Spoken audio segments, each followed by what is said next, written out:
I've been a night nurse for almost 12 years. You build a tolerance over time, first to the quiet, then to the strange noises, the late-night mutterings, the sudden codes, the shadowy corners of long hospital corridors.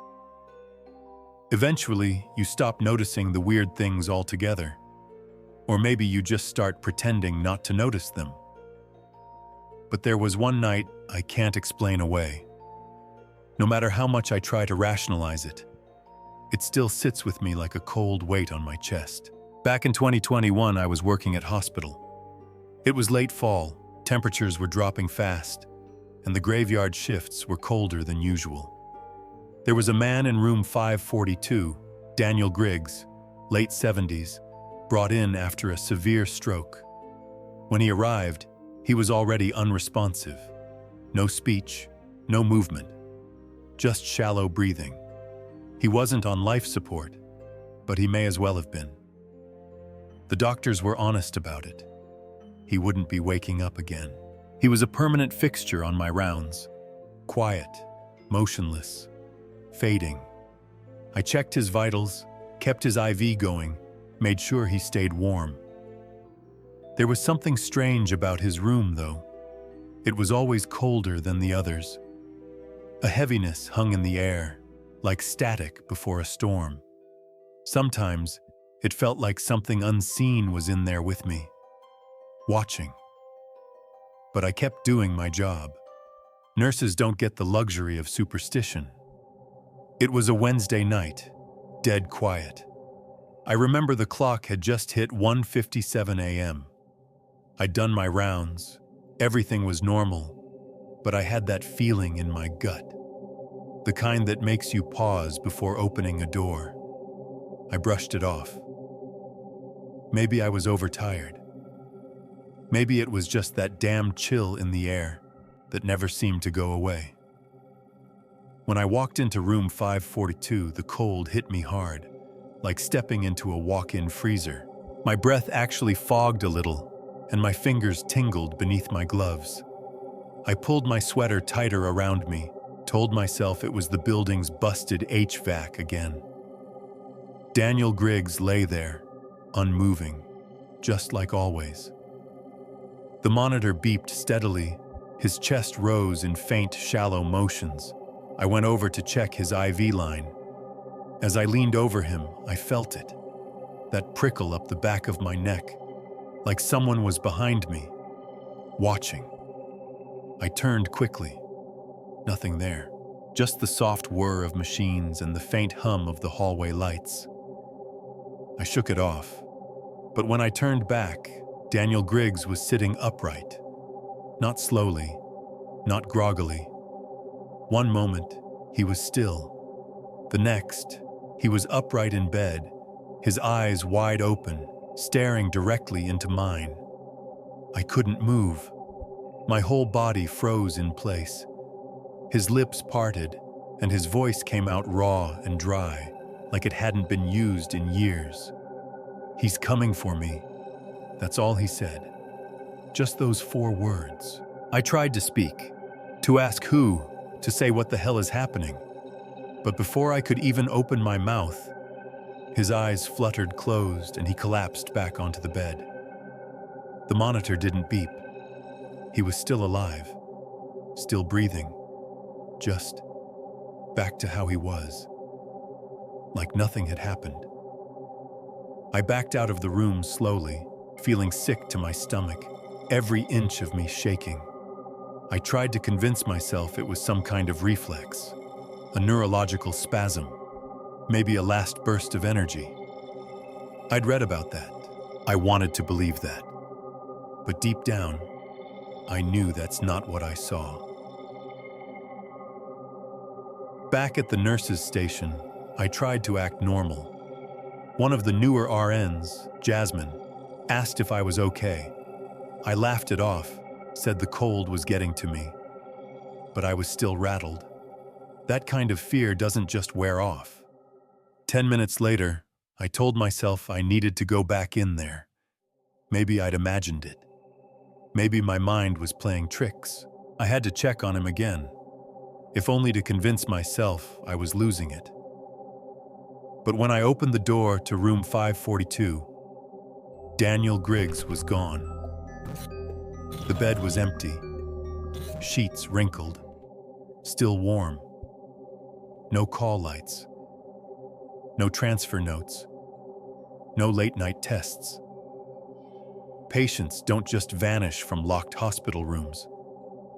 I ran back to the nurse's station, trying to stay calm, trying to sound rational. "Did someone move Mr. Griggs?" I asked. Jasmine blinked at me. "What?" "No, he's a DNR. We wouldn't move him without calling family." The charge nurse pulled up his chart. "No transport orders, no changes." I said, "He's not in his bed." What followed was chaos. We searched the floor, every hallway, every room, bathrooms, stairwells, even supply closets. Nothing. Security was called. Panic started to ripple through the night crew. No one had seen anyone enter or exit room 542. It was as if he'd vanished into thin air. That same cold crept back over me, the same chill I'd felt in the room.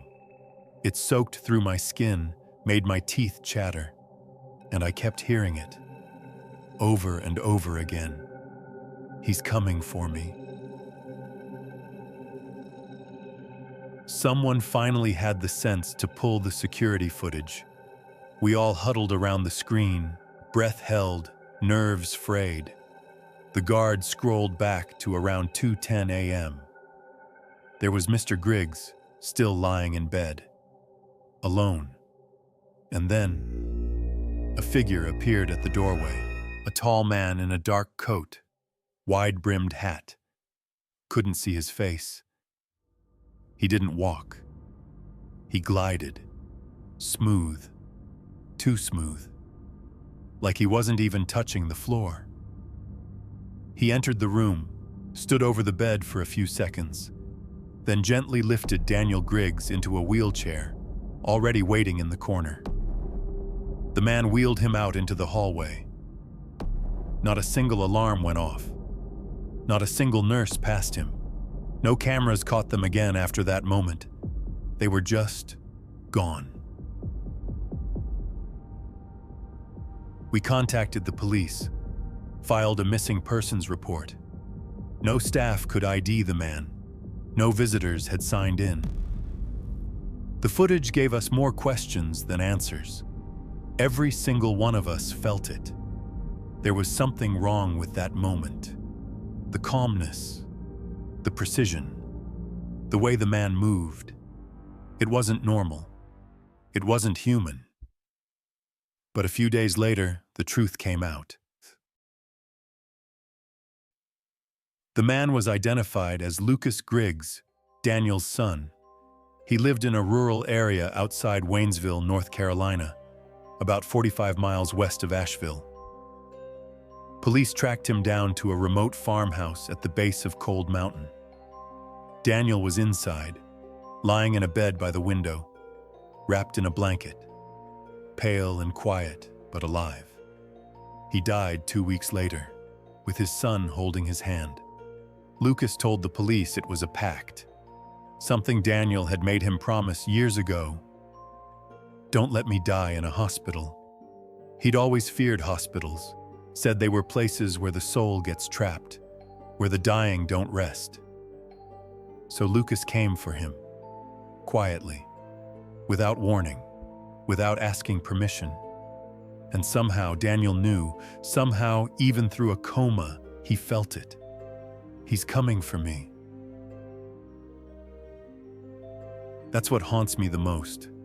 Not that he disappeared, not that his son broke him out of a hospital undetected, but that he knew. That in those last moments of awareness, when his body was failing and his mind was supposed to be long gone, he knew someone was coming. He knew exactly when. He sat up, he looked at me, and he spoke.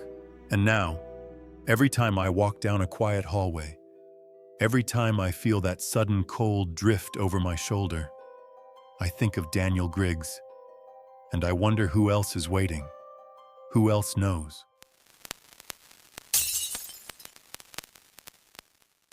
Hospitals are strange places when the sun goes down. The sterile white lights, the quiet corridors, the flicker of movement behind frosted glass. It all creates a kind of tension that hangs in the air like static. You learn quickly that the graveyard shift has its own rhythm, and sometimes it sings a tune you don't want to hear. I'd been working night shifts at St. Augustine Medical Center in northern Illinois for nearly 7 years. Long enough to know that every hospital has its stories. You hear them whispered during quick coffee breaks or murmured over empty charts at 3 a.m., always with a nervous laugh. Tales about patients seeing shadows before they die, or hearing their names called in empty rooms. They're stories you laugh at, until you don't. That night, the halls of the fourth-floor medical wing were unusually quiet. We only had 6 patients in critical care. It was one of those rare, still nights where nothing beeped out of rhythm, and the usual frantic energy had dulled into something soft, hushed. I remember thinking, thank God it's quiet tonight. Funny how you never think to knock on wood in a hospital. I was reviewing charts at the nurses' station when I saw a note about Henry Lyle, an elderly man in room 423. Henry had been in a coma for almost 16 days following a massive stroke. No brain activity worth noting, but his body refused to give up. His family had already made peace with it, and we were just waiting for the inevitable, for the machines to finally slow to silence. I checked on him earlier in the evening, vitals steady, still unconscious, everything normal. But as I stood up to do another round, a weird sensation crept over me, like I was walking into something I couldn't quite see. A strange heaviness in the air. I chalked it up to fatigue, rubbed my eyes, and headed down the long hallway toward room 423. The corridor stretched ahead, dim and silent, except for the soft hum of fluorescent lights. My footsteps echoed on the polished tile, a lonely rhythm in an otherwise still world. As I passed room 417, I caught something strange, almost like a murmur, just a faint, whispery sound, too quiet to make out, like someone speaking behind a closed door. But when I paused, it vanished. I stood still, holding my breath, listening. Nothing. Just the low mechanical whir of air vents and the distant beep of a heart monitor. You're tired, I told myself. You've done too many of these shifts. Your mind's just playing games. I turned the corner and stopped outside room 423. Henry's room. My hand hovered on the doorknob for a second longer than usual. I didn't know why, but something about that door felt different. I pushed it open slowly. The room was dim, lit only by the pale blue glow of the vitals monitor beside the bed. The air was cool and still, and Henry lay exactly where I'd left him hours earlier, frail, motionless, eyes closed. His chart lay at the foot of the bed, and I reached for it, flipping through his latest readings. Everything looked stable. But then, just as I was about to make a note, I heard it. A sound. A soft, dry inhale. I froze. And then Henry Lyle, who hadn't so much as twitched in over 2 weeks, opened his eyes. At first I thought I was imagining it. Maybe a reflex, a flicker. But no, his eyelids lifted fully, slowly, and his pale blue eyes stared straight up at the ceiling, blinking, confused but conscious. My heart thudded in my chest. I stepped back, almost bumping into the rolling tray table. "Mr. Lyle?" I said cautiously, not trusting what I was seeing. His lips moved, cracked, dry and slow. He swallowed with difficulty, and then his voice, hoarse as rust, whispered, "She's leaving us tonight." I stared. What? Who's leaving, Henry? His eyes shifted, slowly, like moving through water, until they locked onto something behind me. He wasn't looking at me. He was looking past me, at the door. My skin prickled, goosebumps crawling up my arms. I forced myself not to turn around. His face was unreadable, calm, almost peaceful, like he'd just delivered a message that didn't need repeating. Then he exhaled and looked back toward the ceiling, his gaze unfocused again. I reached for my stethoscope, trying to calm my nerves, but my hands were shaking slightly. I checked his vitals, heart rate normal, blood pressure steady, respirations slow but consistent. He was awake. He was talking. And yet, all I could think about were those words. "She's leaving us tonight." I wrote it down in his chart, unsure why. Part of me just needed proof that he'd said it. As I turned to leave, thinking I'd get a nurse to examine him more closely, Henry whispered again, "She's here." I froze mid-step. Slowly, I turned back. His eyes were wide now, fully alert but not panicked, just watching, focused on the door again. "Who's here?" I asked, trying to sound clinical, like this was a routine question. But he didn't answer. He just stared. I followed his gaze again. The doorway was empty, but I swear to God, the hairs on the back of my neck stood straight up. I couldn't shake the feeling that something, someone, had just stepped out of the room the moment I turned around. I backed away slowly, then pulled the door shut behind me. I stood in the hallway, pulse hammering in my ears, heart pounding too loud in my chest.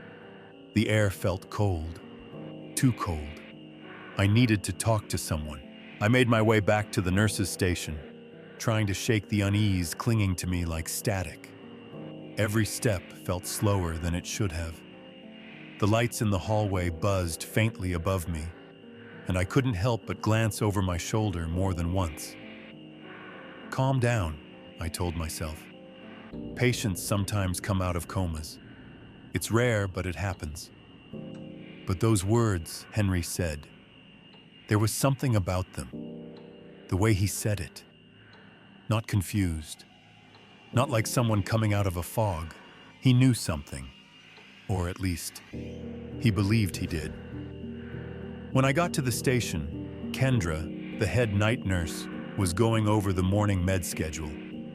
She looked up and offered a warm, tired smile. "Everything all right, Dr. Halston?" I hesitated. "Kendra, has Mr. Lyle ever regained consciousness before? Even briefly?" She frowned, setting her clipboard down. "Not since he was admitted." "Why?" I leaned in, lowering my voice. "He woke up just now. Spoke to me." Her eyes widened. "Wait, spoke to you?" "Yeah, twice. Said something strange. He said, 'She's leaving us tonight.' And then, 'She's here.'" The color drained from Kendra's face. Not dramatically. Just a subtle, creeping pallor that told me she knew something she hadn't planned on talking about tonight. She glanced toward the hallway. "You said, 'She's leaving us tonight?'" she asked carefully. I nodded. It wasn't a guess. It was like he knew. Kendra folded her arms and looked down at the counter, her voice lower now, almost hesitant. "You're not the first one to hear something like that." I blinked. "What do you mean?" She didn't answer immediately. Instead, she walked around the desk and gestured for me to follow her. We stepped into the empty break room, and she closed the door behind us. "You've heard of room 419, right?" she asked. I thought for a second. That's the one with the cardiac patient? Middle-aged woman? Was, Kendra said softly. She passed early this morning, around 5 a.m. I remembered the chart now. Clara Miles, late 40s. Complications after bypass surgery. She hadn't been expected to make it through the week. What about her? Kendra leaned on the edge of the counter. She told the nurse on duty, Lisa, that someone was standing in her doorway the night before she died. Said it was a woman, tall, just waiting. When Lisa checked, no one was there. I felt the chill before she even finished the sentence. Kendra continued, "It's not just her. Over the past year, I've heard it from at least 4 different nurses. Patients who aren't doing well sometimes say they see someone. Not a nurse, not a visitor, just a figure in the hallway. Always at night, always right before they pass." My mouth was dry. "Why haven't I heard about this?" I asked. She shrugged. "Because we don't talk about it much. It sounds crazy. And if you say it out loud too many times, you start looking over your shoulder every time a door creaks." We both sat in silence for a long moment.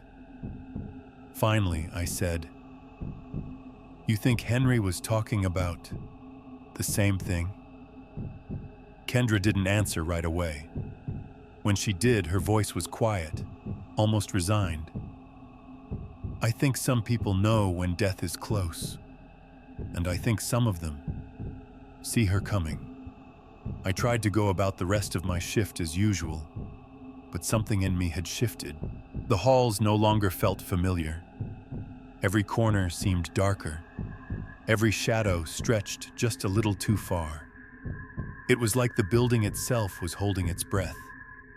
I did my rounds, checked vitals, updated charts, gave quiet nods to patients who couldn't sleep. But the normal routine felt fractured now, off balance. By 2:47 a.m., most of the floor had settled. The low hum of machines and the occasional shuffle of slippers on linoleum were the only sounds left. I found myself staring down the hallway that led back to room 423, back to Henry. I didn't want to go there, but I couldn't stay away. When I reached the door, I paused. The room was dark, except for the glow of the monitor. I pushed the door open softly, expecting, hoping, to see him asleep again. Maybe I'd imagined it. Maybe it was a moment of lucidity, and now he'd slipped back under. But no, Henry was sitting up, fully. Back against the pillow, blanket pulled neatly to his waist. His eyes were open, alert, calm. He turned his head toward me as I stepped inside, and he smiled. "Doctor," he said, voice much stronger now. "She's still here, you know." I stopped cold. "Who's here?" He didn't answer directly. Instead, he pointed toward the hallway. "Not for me. Not yet. She's waiting for someone else." I tried to suppress the chill racing through me. "Henry," I said carefully, "what do you see?" He looked at me with a strange sadness in his eyes. "It's not seeing. It's feeling, like the room gets heavy, cold, and quiet. Too quiet." He looked back at the doorway. "She's close." I turned to glance at the empty hall, and something shifted. The lights flickered. Only for a moment, but enough to make my heart skip. I checked Henry's vitals again. Everything was still stable, normal even. His improvement defied every prognosis we'd given. There was no medical reason for him to be this alert, this aware. But he was. And he wasn't afraid. I left the room more shaken than I wanted to admit. Back at the station, Kendra was gone, probably doing a med pass on the other side of the floor. The nurse's lounge was dark. The hallway leading toward ICU was dimmer than I remembered it being. The air felt colder now, not the chill of overactive AC. It felt unnatural, like something old was breathing nearby. At 3:12 a.m., I heard a soft beep echo from the far end of the corridor.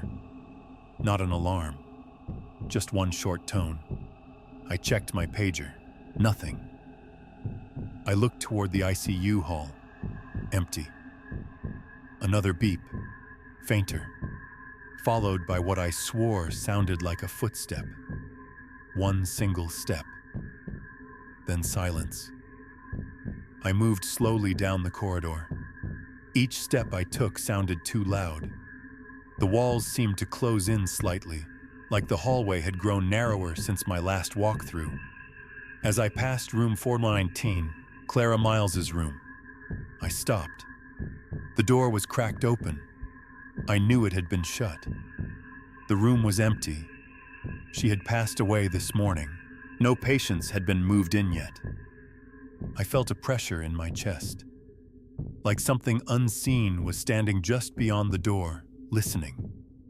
I stepped closer, and just then, from deep inside the room, I heard it. A whisper. My name. Dr. Halston. My blood ran ice cold. I threw the door open. The room was empty. The bed was stripped bare, the machines unplugged, the lights off. But the air was wrong. It was heavier, thicker, like trying to breathe through water. I stepped back out quickly, heart pounding in my ears, and as I turned, I thought I saw a shape, a pale silhouette, at the far end of the hallway, just standing there, still, watching.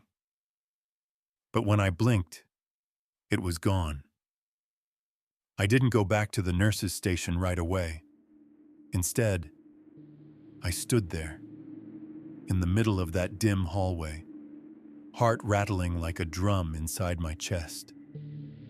The echo of that voice, my name, whispered from inside an empty room, played over and over in my mind like a broken record. I wanted to leave, to walk right out of that hospital and never look back. But I didn't, because part of me needed to know. The hallway lights flickered again. I made my way back toward room 423, Henry's room, one last time. He had to know something, had to. Whatever was happening here, he was connected to it. I opened the door slowly, the hinges creaking louder than they should have. The room felt even colder now. Henry was sitting up again, calm as ever. When he looked at me, it was like he'd been expecting me. "She's almost done," he said softly. My mouth went dry. "Who, Henry? Tell me what you mean." But he just smiled, tired and distant. "You'll know soon." I wanted to ask more, press him, but before I could, a pager went off down the hall. 3 rapid beeps, followed by Kendra's voice over the intercom. "Dr. Halston to ICU, room 426. Stat." I was already moving. My heart thundered in my ears as I rushed down the corridor. The halls were eerily quiet, the sort of quiet that rings louder than sound. Room 426, just one door down from Henry Lyle's, belonged to Marlene Carter, a patient in her late 40s. Heart failure. She'd been in decline for weeks. As I pushed open the ICU door, I was hit with a sudden, inexplicable wave of dread. Marlene was lying there, eyes wide open, but unblinking. No pulse. The monitor was flatlined. Kendra was already doing compressions. Another nurse fumbling with the crash cart. But I could see it in their faces. It was too late. She was already gone. Time of death, 5:03 a.m. She's leaving us tonight. Henry had known. Not a guess. not a hallucination. He had known. We called the time, marked it in the chart, and stepped out of the room in silence. Nobody said it, but I could tell we were all feeling the same thing, like something had brushed through us, passed by. And as I walked past room 423 again, I didn't go in. I couldn't, because Henry Lyle was asleep now, peaceful, and the lights above his door had stopped flickering. By the time the sun rose over the frost-glazed parking lot, the hospital was already shifting back to its daytime rhythm. Bright lights, breakfast carts, soft chatter among nurses clocking in for morning shift. But something about that morning felt thinner, like the veil that had been hanging over the floor all night had just barely lifted. I was still sitting at the nurse's station, staring blankly at Marlene Carter's final chart. I'd reviewed it twice. No surprises, no unexplained numbers, no medical anomaly to report. She'd been failing for days. The end had been coming. But that's not what haunted me. It was the timing, the words, Henry's calm certainty hours before it happened, his strange awareness of a woman who hadn't yet died, and the soft, unwavering way he had said, "She's leaving us tonight." And then later, "She's here." I stood up and walked back to room 423 one last time. Henry was sleeping when I entered, breathing slowly. A nurse had adjusted his blankets, and his chart showed continued improvement. Brain activity, stable vitals, even responsiveness to stimuli. For a man we had all silently given up on, he looked like someone reborn. I watched him for a moment, unsure of what I was hoping for. Answers? A repeat of what he'd said? Some strange confession? But he didn't stir. I quietly turned to leave, but as I opened the door, something caught my eye in the reflection of the hallway window. A figure. It was only there for a second. Tall, slender, barely a silhouette, but it was standing at the far end of the corridor, near the empty room where Marlene had died. I turned quickly. Nothing. The hallway was empty, but I didn't trust it. Not anymore. I've worked enough night shifts to know what exhaustion does to your mind. You hear things, see shadows, imagine movement in corners. At least, that's what I used to believe.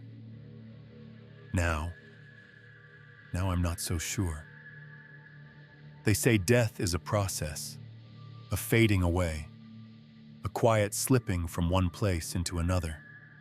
But after that night, I've started to wonder. Maybe death doesn't just come.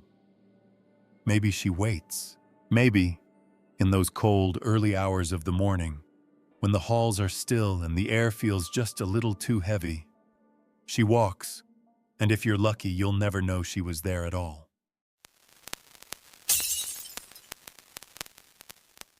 I once matched with this girl named Riley on Bumble.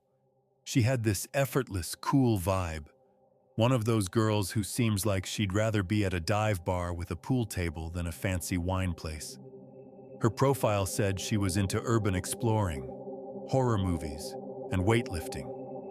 Her photos showed a sleeve of tattoos on her right arm, a nose ring, and these streaks of blue in her dark hair. One of her pics had her standing on the edge of a crumbling rooftop at night, with the city lights behind her. Looked risky, but badass. I messaged her asking where that rooftop shot was taken. She said it was an old, abandoned psychiatric hospital just outside of Cleveland, a place that's supposedly haunted and mostly forgotten. According to her, it was easy to get into. There's usually only one security guard driving lazy loops through the parking lot, and he barely ever gets out of his car. Riley said if we parked smart and timed it right, we'd be in and out with no trouble. Then she hit me with this. "Want to go explore it?" Could be our first date. Now, I'm not the type to say no to an adventure, especially not from someone like her. So I said sure. Way more interesting than coffee or drinks. She told me to wear crappy jeans and hiking boots. You'll probably rip something, she warned.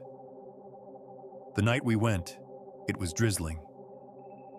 Light, misty rain. I picked her up from her apartment in Lakewood. She hopped into my car with a little smirk and a backpack that rattled when she tossed it into the back seat. Brought snacks and a knife, she said casually. You know, just in case.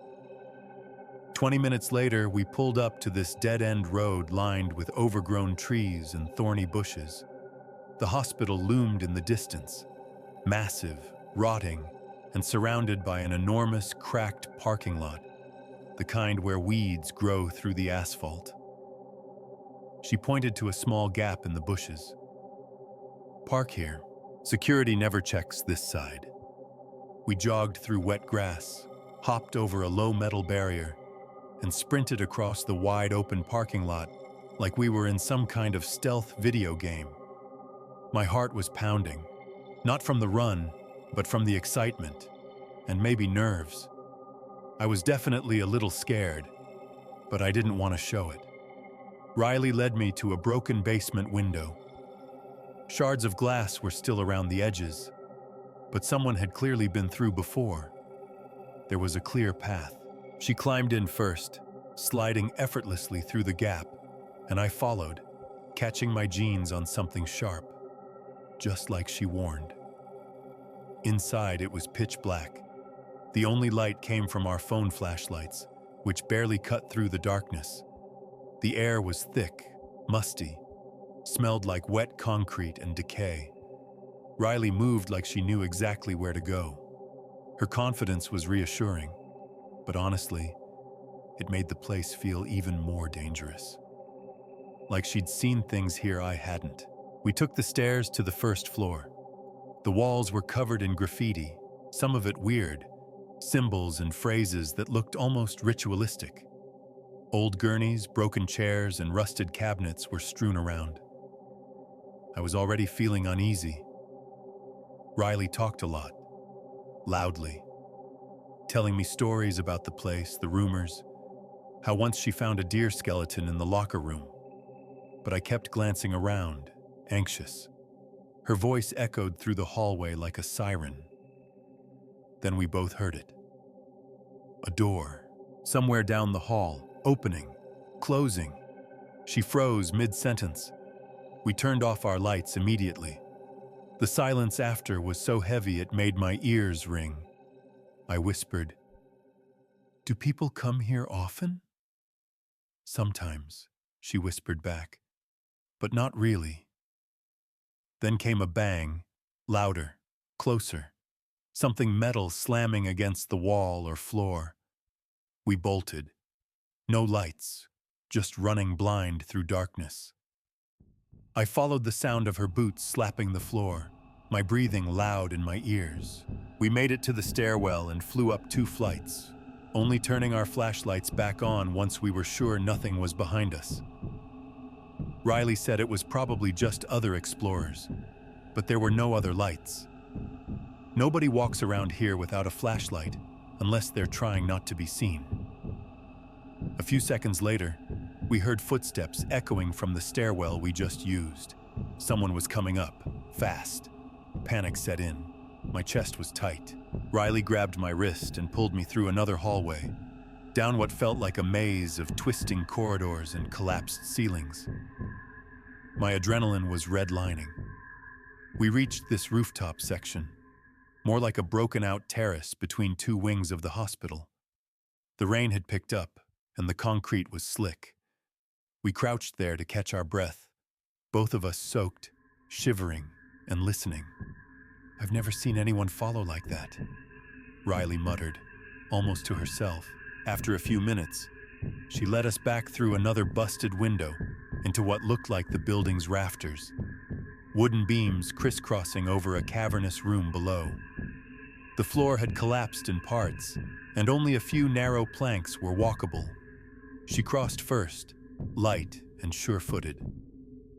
I followed, trying to focus on her back and not the 10-foot drop below. One misstep and I'd be messed up bad. We stopped on a flat wooden platform overlooking the room. It was dark below, complete blackness. I sat with her, legs dangling over the edge, trying to calm down. Then we heard it. Footsteps. Below us. We clicked on our flashlights and aimed them downward. There, standing right under us, was a man. He looked about 45, wearing a dark hoodie, black pants, and a Carhartt beanie. His face was pale, but he was smiling. He looked up at us and said, "Come on down." His voice was deep, gravelly, and weirdly calm. I swallowed. "Are you with security?" He just kept smiling. "Come on down," he repeated, waving his hand in a slow, beckoning motion. Riley whispered, "We need to go, now." We turned around and started crawling back across the planks. My hands were shaking. Every step felt like it might be the one where the board snapped. I was more terrified of falling, but somehow more afraid of that man. Halfway across, we heard a door below slam open. Then footsteps. He was moving, fast. We made it across and sprinted through the hallway. No clue where we were anymore. Everything looked the same. Peeling walls, rusted metal, darkness swallowing every corner. We found another stairwell and started booking it down, our footsteps echoing with his. He was behind us, closer than before. We reached the first floor. I swear I felt him only a floor above. Riley led us back the way we came, through the basement corridor, through the glass-shattered window. She climbed out first. I followed, every hair on my body bristling with the idea that something would grab me from behind before I made it out. But I didn't get grabbed. We sprinted across the lot to my car. I hit the unlock button before we even got to it, and we both slammed the doors shut, panting. Locked. Safe. We sat there in silence for a solid minute, soaked, wild-eyed, and trying to process what just happened. Then Riley exhaled and laughed softly. "So, hell of a first date?" We drove to the nearest Wendy's, the only place open, and got fries and Frosties. Just sat there in the parking lot for an hour, decompressing, retelling the story like it didn't just happen. We never went back to that hospital again. Riley and I dated for a few months after that. Eventually, we decided we were better off as friends, but every now and then, one of us will text the other out of the blue, "Come on down," just to see if we're still haunted.